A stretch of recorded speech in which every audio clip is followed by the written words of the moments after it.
This week's lab is going to be an introductory lab in which you're going to explore to try to discern the difference between the type of bonds that are exhibited in the substances we're testing. So the two types of bonds we're looking at are ionic and covalent. And you've kind of have looked at some things with it throughout the first 9 weeks. And now we're going to take a second look at it through this lab. Before you begin, you and your team need to come up with a hypothesis. Your guiding question is, what do you think the difference is between ionic and covalent, and how can you tell the difference? Another way of saying it, what will be the characteristics through experimentation that will separate ionic from covalent? So just as we did before with our element lab, we're going to set up a white sheet of paper with 8 blocks on it. And then we're going to put the formulas onto the paper. And I want you writing the formulas and not just the names, just so that you can start associating the formula and the name together. And maybe look also at the periodic table to see if there's some trend with those names. Place a small amount of each of the substances into the boxes.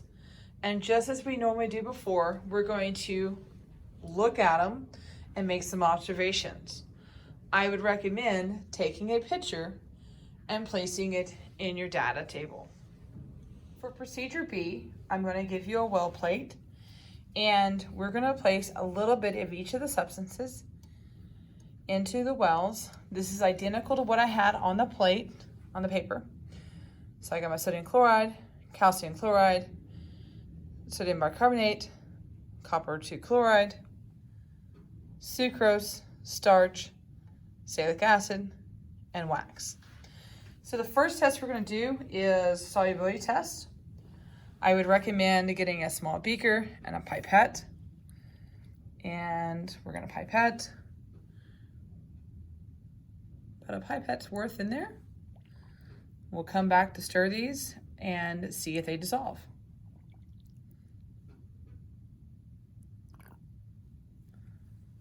So for each of the wells, take time to stir it and record any results that you see. You may want to give this a little bit more time.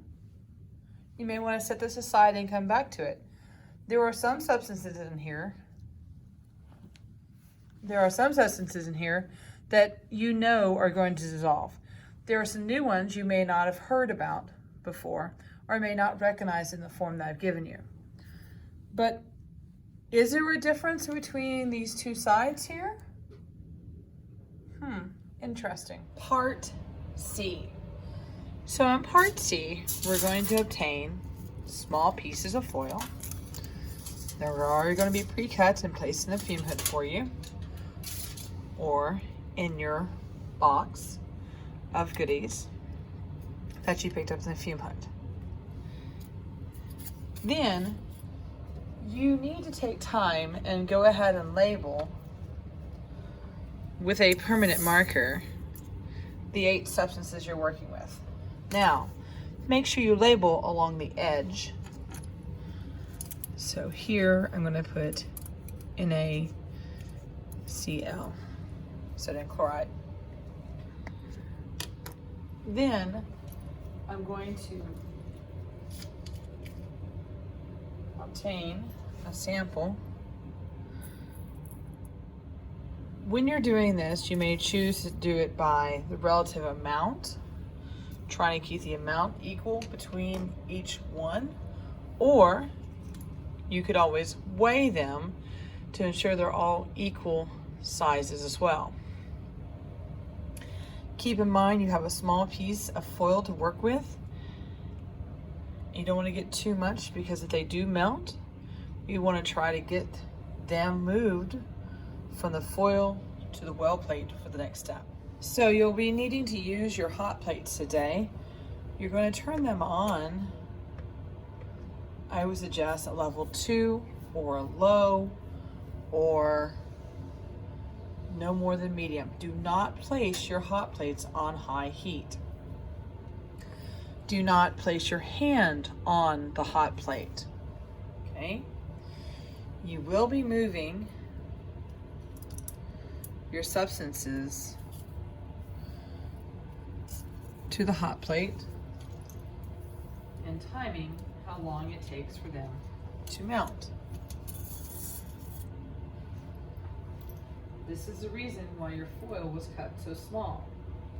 So one suggestion I have for you, bend up one corner of your foil so that it's easier to lift on and off. And if that happens to you, simply clean it up and mark it as an error. And I would go ahead and try to get that back on. There you go.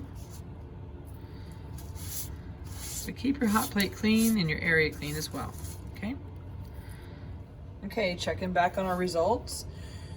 So we're still waiting on these to melt, but I want you to take a closer look at some of these.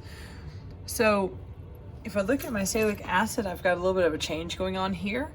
And if I look at my copper sulfate, there's also a change. So pay attention. We're still timing to see if they melt, but also look for other results as well.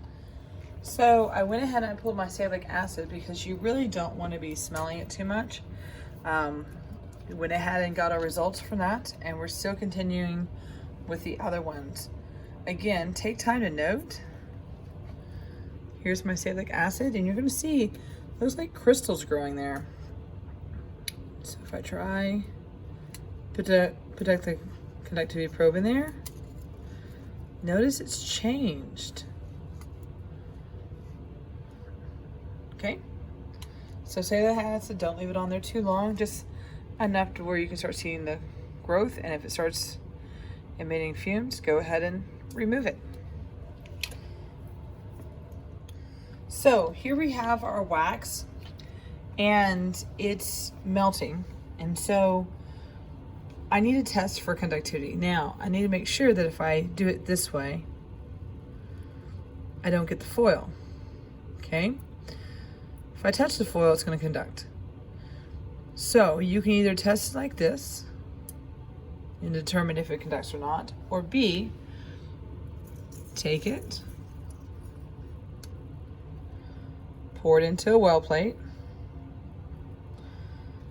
and then test your conductivity probe.